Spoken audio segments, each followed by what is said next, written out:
Hello, my name is CHASEWEST, and this is On the Spot with EQ Selector. All right, Chaste Records isn't a label to you. Every release has a hand-drawn character, a concept, a world. Where did that idea come from? I actually used to live in Cincinnati, Ohio, and I wanted to start a label because I talked to Paulsa, and that's kind of what he did. And I remember I photoshopped my first cover art, and he was like, yo, what the fuck are you doing? And I was like, you know what? All right, I need to draw something. And I always liked MF Doom. I always liked comics. I like a lot of Japanese shit. So we decided, me and my friends, to give a shot at drawing. You know, I couldn't draw, but I kind of sketch. And I was in Cincinnati, and my videographer's girlfriend, she could draw. It's like, hey, what if I had some ideas and maybe you drew them out and let's see where it goes. And she started hand drawing stuff. I thought of the tape idea. The tape signifies masking tapes, which is my alias.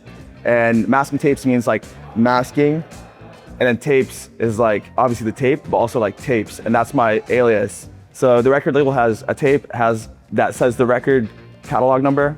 We have the title, my name, and then the logo. And in the middle is something that speaks to the record. For example, Runaway is me in a suit because I dropped out when I was leaving the bank to go full-time with music. Sweetheart and finally 20 more songs were about my ex-girlfriend. So it's like heartbroken shit. And we kind of draw them all in sheets. So it's like we make a cover, we have an idea.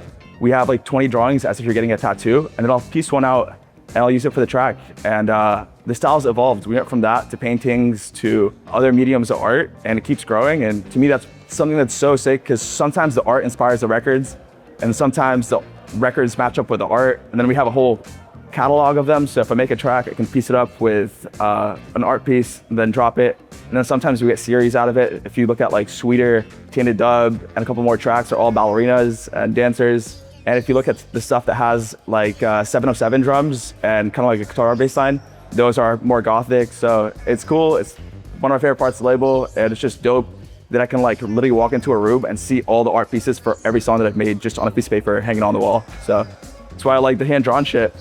If West Chase had a sound, what would it be?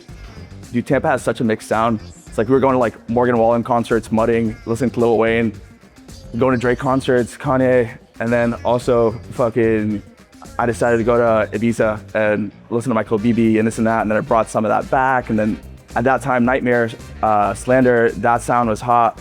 Tampa's a mix of so much culture and so many sounds, from like the trappiest trap shit to the most country shit to housey shit, and that's why I love it here. It's a little bit of everything.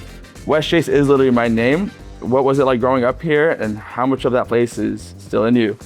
Dude, I moved here from Lebanon in 06, and this neighborhood was like the most suburban American neighborhood. It's like 30 minutes out of the city. My elementary school is there. We used to walk there. We have one Publix there. We have one or two restaurants, nothing open past 10, and I fucking loved it. I'm so happy I got to grow up there. Coming from a third world country into an American suburban neighborhood was the coolest shit ever. And I've since lived in LA, Miami, Ohio. I've traveled around the world, and I just fucking moved back because I love it here. It's so fucking normal. I'm like, my neighbor's like 70.